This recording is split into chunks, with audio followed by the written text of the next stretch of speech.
ইয়ারের প্রথম রবিবার, দাপট কুয়াশার।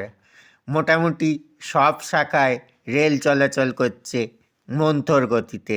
দেখুন স্কাই নিউজ পাবলিক শুরু অ্যাপের বছর শুরুর একটি প্রতিবেদন।